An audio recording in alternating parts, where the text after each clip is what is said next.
In the last video, we talked about the difference between internal and external features. Let's ignore external or physical features for a moment and zoom in on the mind of a character. One powerful way to think about this is to ask yourself a question. What does this character want? It's important to understand what a character wants because it informs your story.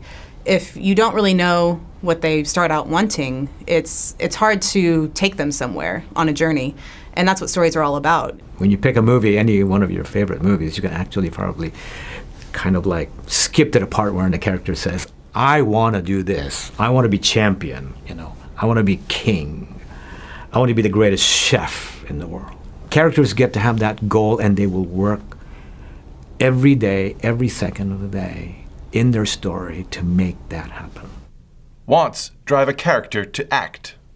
A character might want something and do everything to get it. Needs are the things we need to do or learn in order to grow or succeed in life. For example, a character might learn that they need to share what they desire in order to be fulfilled or happy.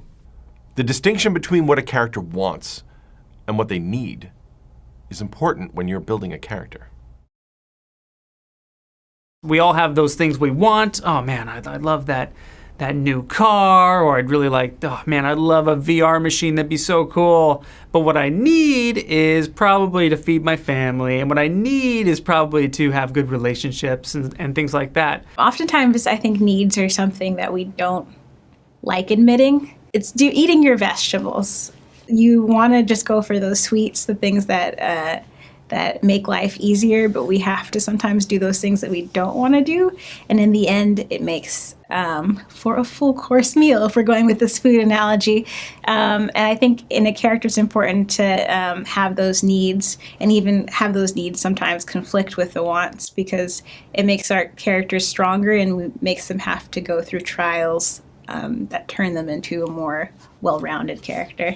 So Woody in Toy Story, for example, he wants to be Andy's favorite toy and stay that way. And he needs to learn to share his friendship and to not have to always be the best. Sometimes a character might want something in the beginning and then their need completely comes out of a realization they may have along the way. In the case of Sully, he wants to rise up in the organization. It's just like everyone wants to be. You want to be promoted to be the top in your profession. Internally, though, we throw a monkey wrench in his plans in the form of Boo, something that he doesn't want to take care of. But because this little girl actually depends on him, it's at odds with what his main goal is. If he gets exposed to actually have a human child, that career path that he wants gets destroyed. It disappears.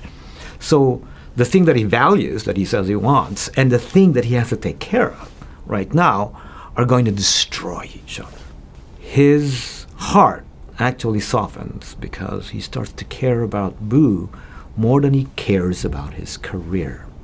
In fact, he doesn't care at all about his career anymore.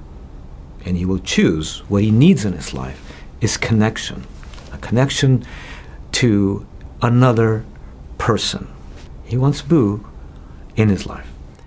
So I think that oftentimes your want can be some of the entertainment of the story, but the need is going to be that emotional heart that really makes people remember the film when they come out of the theater and for years later. In the next exercise, you'll have a chance to think a little more about the wants and needs of some characters you know, as well as ones you want to create.